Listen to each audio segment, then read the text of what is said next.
Yeah, welcome back.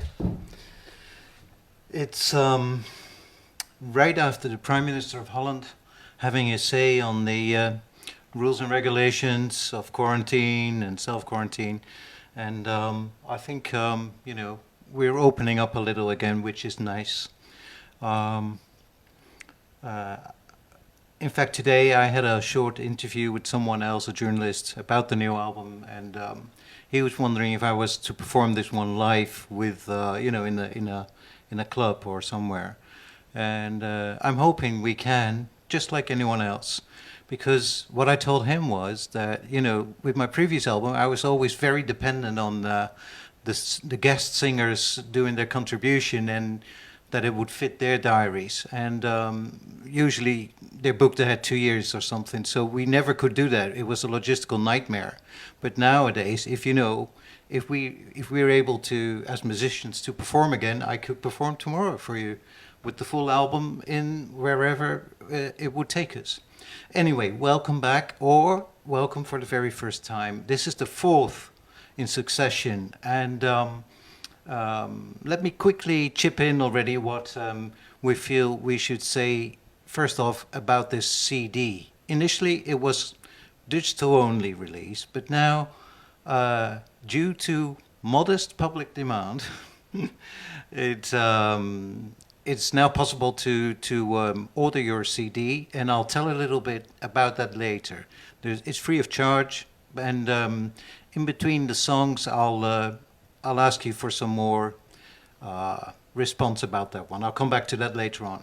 But let me start with already the sixth composition on the album today, number 6 and number 7. So number 6 was, for me, started off as a homage, as a tribute to the late but very, very, very great Erik Satie.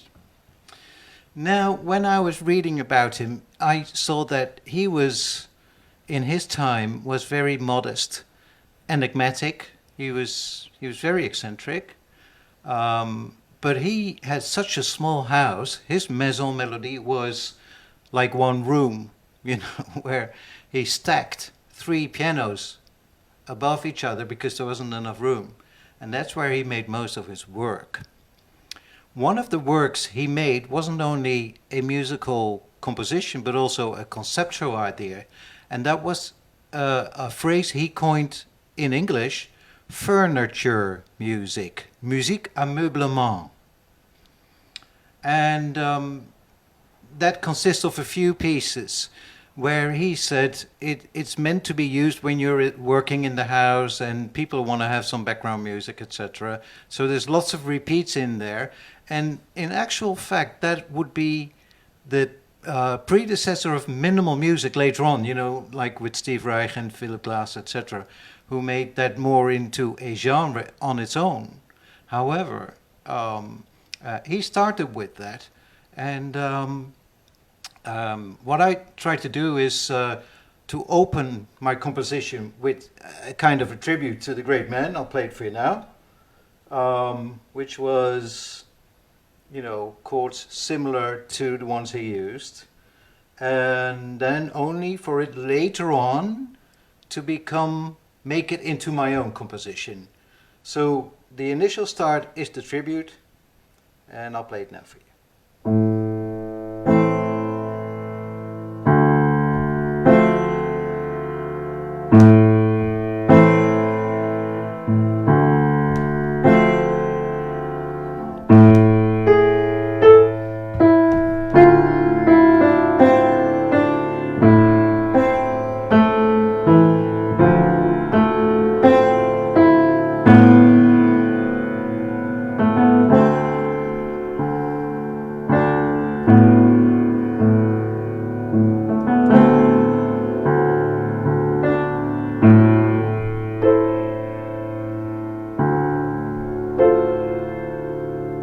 Etc.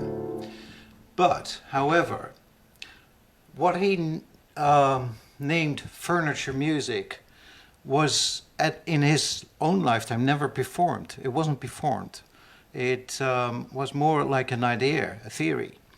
Later on, they found people found his musical scores where they could see what he meant with it in actual practice, and they performed it, and he never heard it being executed himself, unfortunately.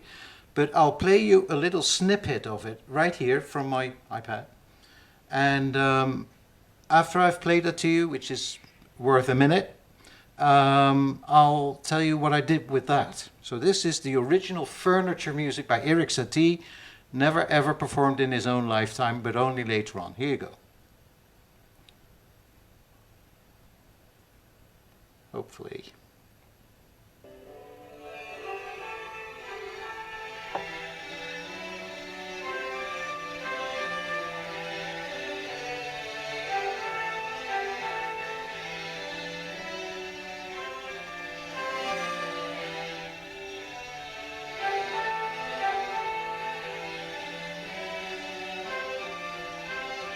Lots of repetition.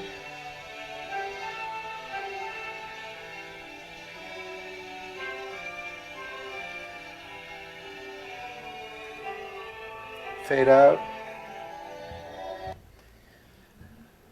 And as this is a homage to the great man, I thought what I'll do is I'll sample a bit of that posthumous live performance of the original furniture music and put it in my own composition. So now I want to play to you the final result of this composition, how it's now become and how it's to be found as being track number 6 on the Maison Melody album. So I'll play it for you now, and what I invite you to do is listen if you can hear, it's way in the background, of the intro chords, if you can hear the sample of the original performance of the furniture music he coined. So here you go.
Yeah, so that was track number 6 And that brings me now back to the issue of the CD availability.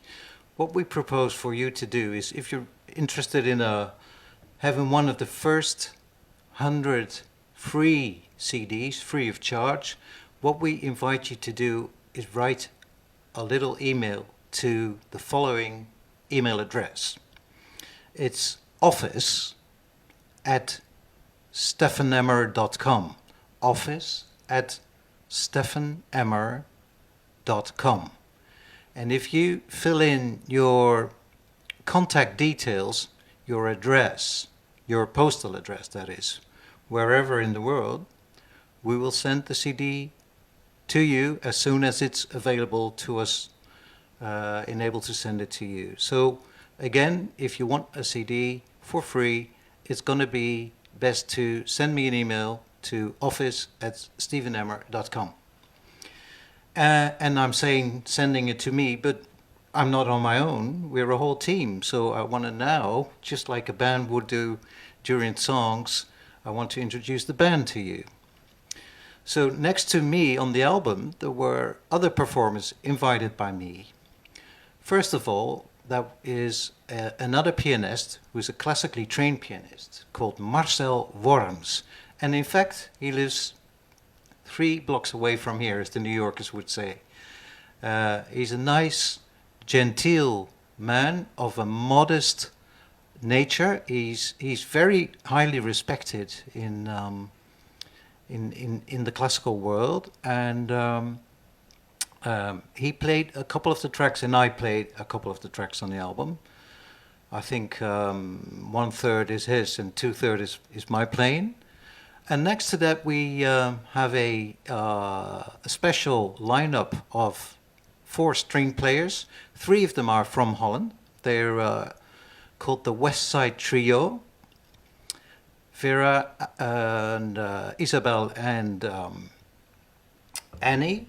And on my request, they completed the quartet with a person called Dimitri Levici. And he is a wonderful musician, first of all, a session player. He's done an awful lot of film soundtracks for Hans Zimmer, for you name it, but also on a lot of pop albums. He worked with the London Symphony Orchestra as a concertmaster. And he's very busy, involved with on a yearly basis with what he co-founded, I think, the Hollywood Film Music Workshop, and that's both in Vienna and Los Angeles. So when he's in Vienna, I thought, why not hop over to Amsterdam and do the recordings with us? And he and we got along, and so he completed the quartet, and that is the lineup of the whole album there. And of all the people I just mentioned, we also documented some of the recording sessions we've done together, and later on the mixing sessions, and we do a few interviews with these people to ask their view upon this project, which we'll post later on the social platform. So that's the in-between information, I would say. So if I now progress, if I go on to the second song of tonight on this Night of Melody, that is, let me quickly tell you about that one before we're going to listen to it. It's something which I started playing, and I'm not sure if there are people now watching who know the feeling of, God, where is it from what I'm improvising? So I was doing this. And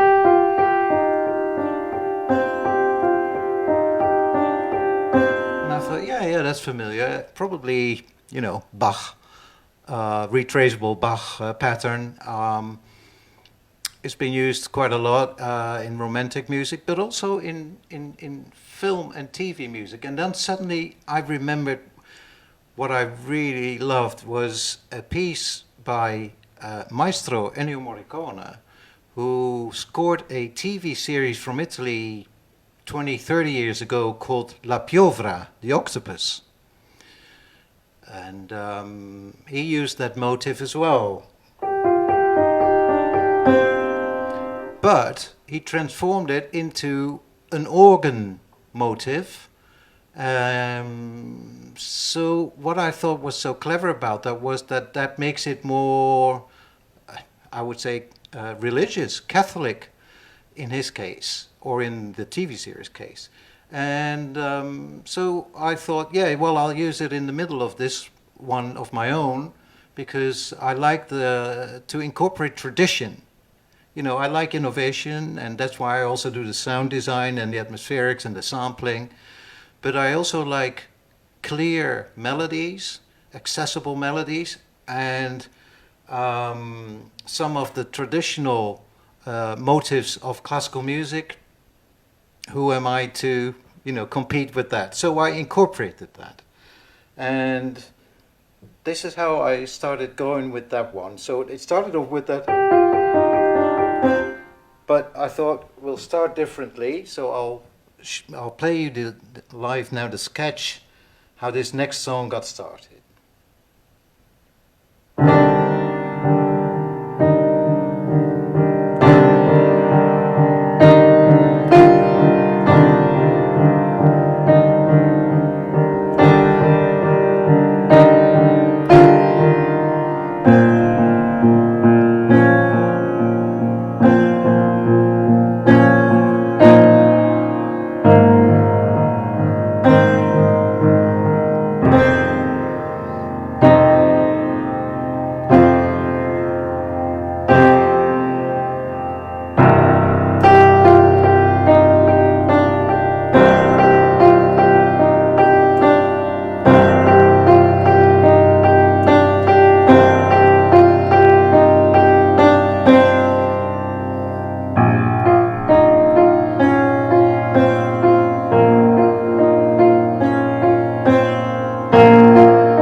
Etc.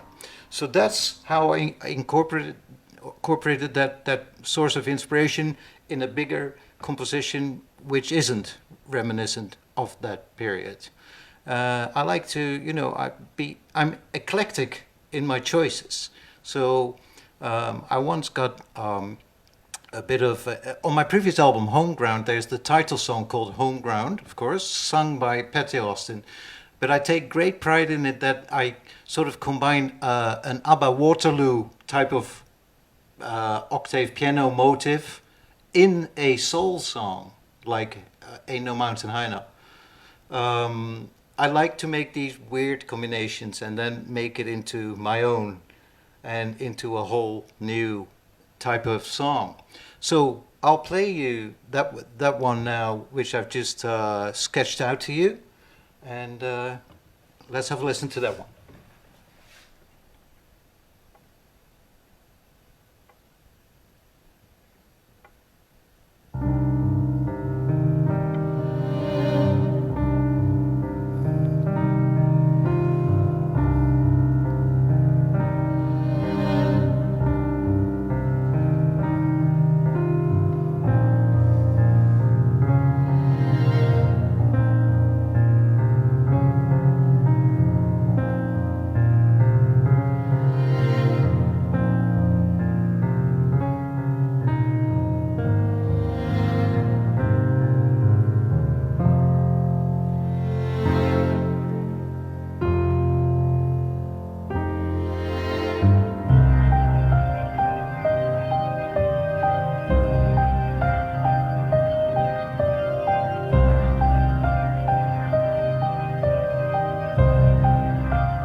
Yeah, so that's track number 7 on the album.